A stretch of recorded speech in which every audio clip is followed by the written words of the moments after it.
Bună! Sunt Lori și vreau să vă arăt ce mi-am cumpărat de pe Shein. Am mai plasat încă o comandă. O să încep cu accesoriile. Prima pereche de cerceluși. Sunt aurii, așa din metal. Sunt drăguți.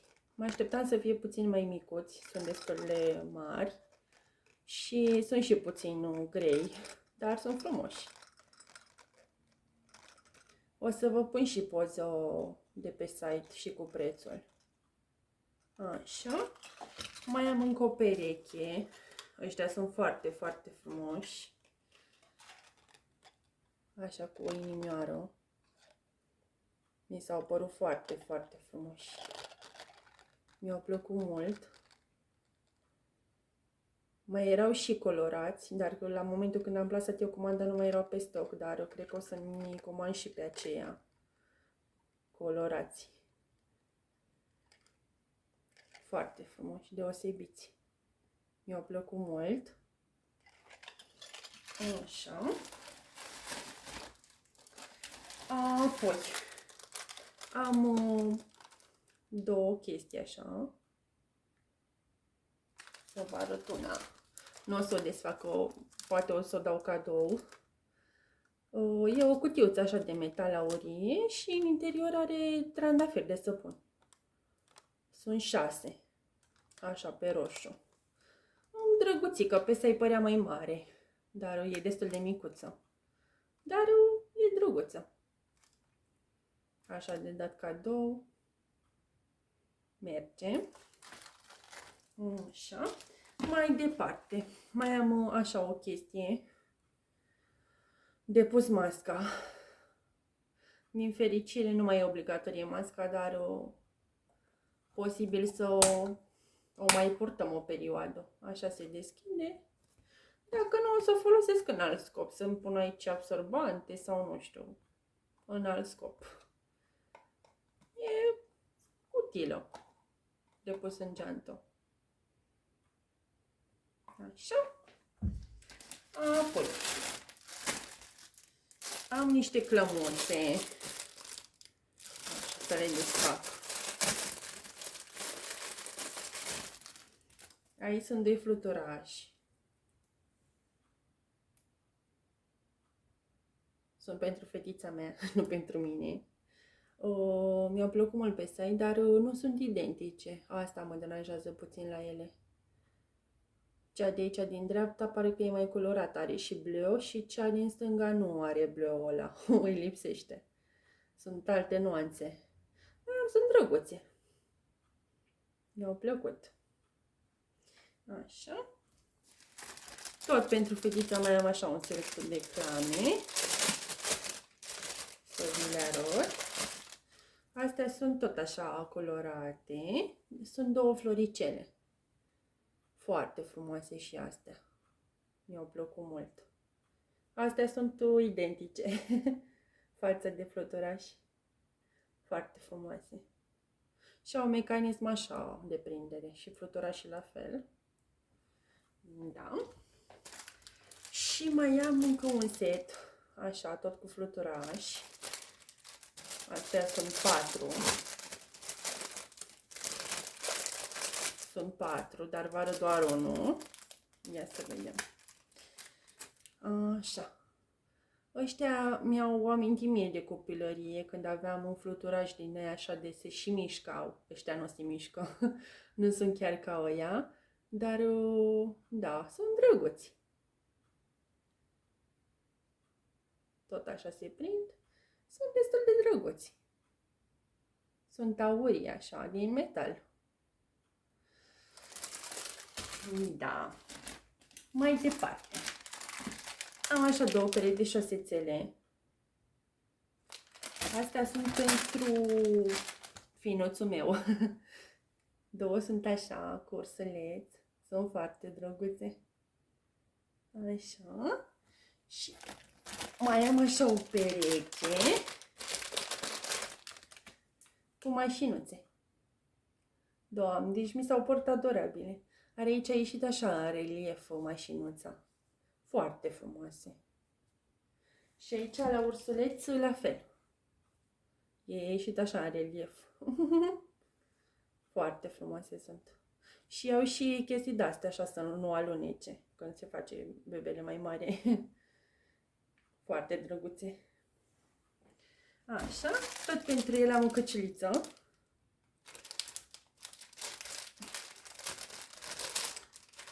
O să o desfac. Sper să pot o ba la loc apoi. Așa. Și asta foarte drăguță. Și cu un ursuleț cu urechiușe, foarte frumoasă. E un bleu așa deschis. Mi-a plăcut mult. Așa. Și cam astea ar fi accesoriile. Apoi mi-am luat așa un set de lenjerie intimă de chiloți. Să vi arăt. Sunt 5 perechi. Vi arăt așa pe rând. Unii sunt negri, sunt din material din asta așa lucios. Și la spate gen tanga, așa. Unii sunt pe crem. Unii pe gri.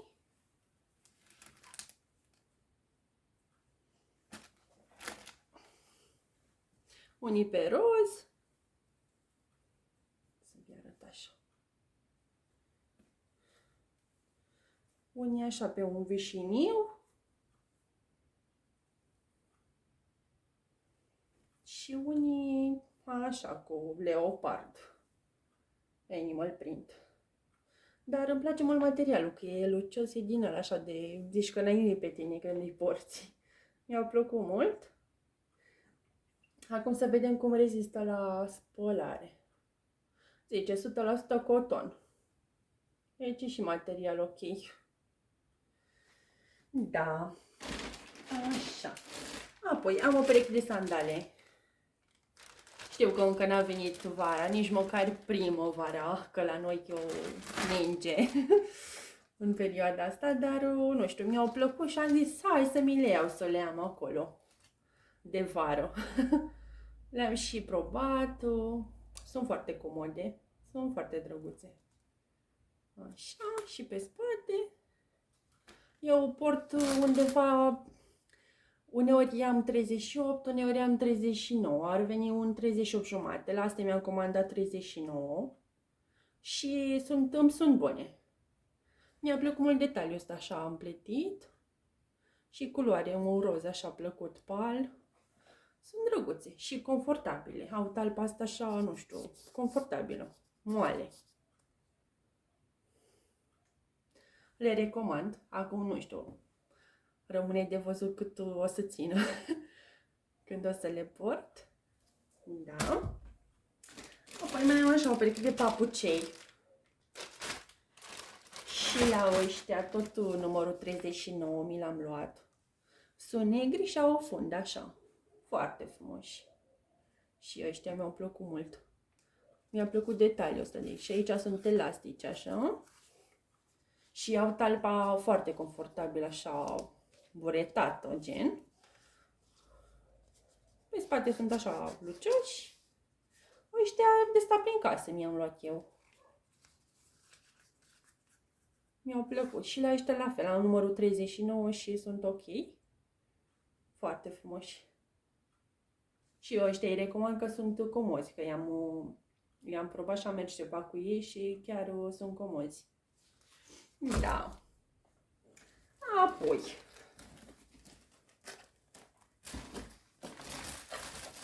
Mai am așa o chestie. Cum să vă zic, o să o desfac, să vă arăt.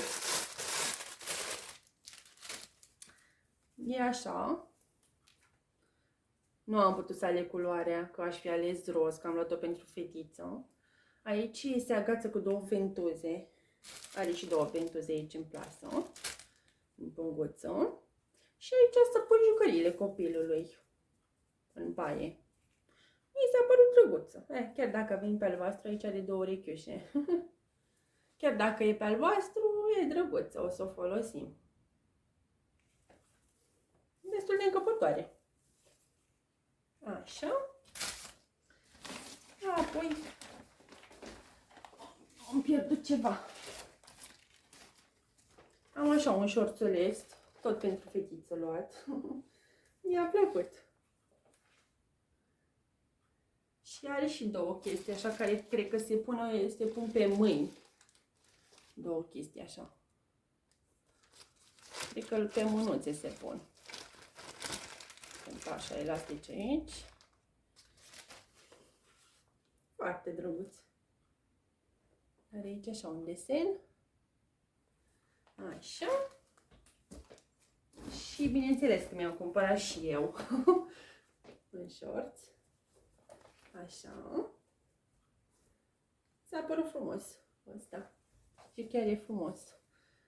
Are aici așa o fundiță și are așa un imprimeu cu trandafiri. Are și buzunar aici.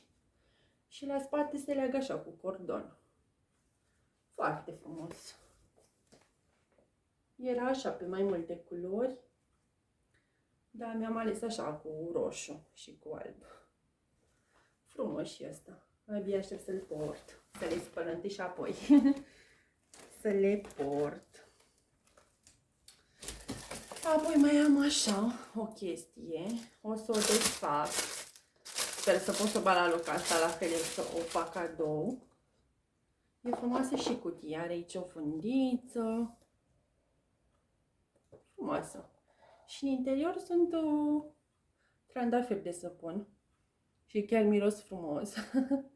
Foarte frumoși sunt. Ca dimensiune așa e, nu știu, medie așa. Să vă arăt. Nu e foarte mare cutia, dar drăguță. Așa cu trandafiri de săpun. Și sunt așa diferite nuanțe de mov. Mai închis, asta e un lila și mai deschis. Foarte frumoși. De făcut cadou, chiar se merită. Așa. Apoi am o față de masă care e foarte mare. Nu știu cum să vă arăt eu.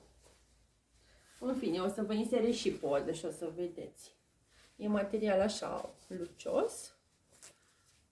O să vă arăt poză de pe site cum vine. Are aici un imprimeu așa cu flori și scrie love, cred. Ceva de genul. Așa.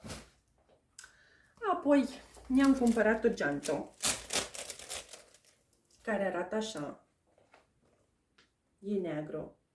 Și asta era pe mai multe nuanțe. Mai era pe alb, pe un crem, pe un maro închis.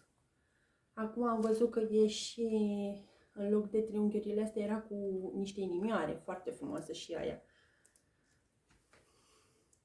Deci e așa negru. Are așa triunghiuri aici. Lanțul e așa. Și material din asta și lanț. Se poate purta și așa, se poate purta și așa, gen pe umăr. Se deschide, are fermoară aici.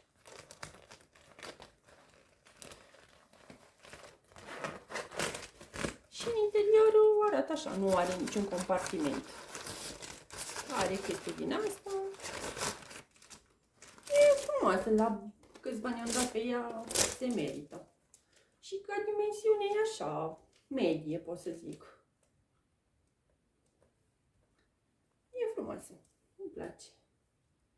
Abia aștept să o port. Da. Apoi, am o fețe de pernu.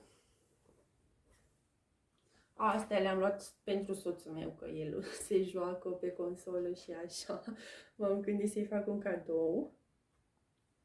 Așa, două, ca să fie set gen. Mi s-au părut drăguțe. Cu un joystick aici. Drăguț. Așa. Și mai am două așa. Cum să vă arăt așa. Două cu imprimul ăsta. Mi s-a părut interesant așa și drăguț colorat. Mi-au plăcut. Au material așa, nu știu cum să zic, mai abraziv, așa, un pic. Și spatele la fel. În schimb, astea e material moale, așa ca de catifea și spatele la fel. Da. Și apoi mai am câteva articole de îmbrăcat pentru mine. I-am cumpărat și soțului niște tricouri, dar deja le-a purtat și nu vi le mai arăt. Deci, mi-am luat bluzica asta așa din dantelă galbenă. Aici la gât are așa elastic. Mi s-a părut frumoasă. Mânicile sunt ușor bufante și la fel aici au elastic. Mi s-a părut foarte drăguță și vine foarte bine. Am pus așa pe umeraș să o vedeți mai bine. Foarte frumoasă. Bineînțeles că e puțin transparentă, dar nu mă deranjează. Mie îmi plac foarte mult bluzele de dantelă. Mi-a plăcut mult și e un galben așa foarte plăcut, viu așa. Apoi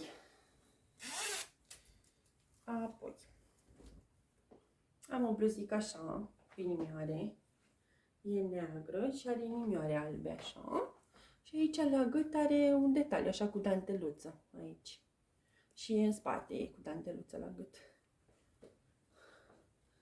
Mi s-a părut drăguță.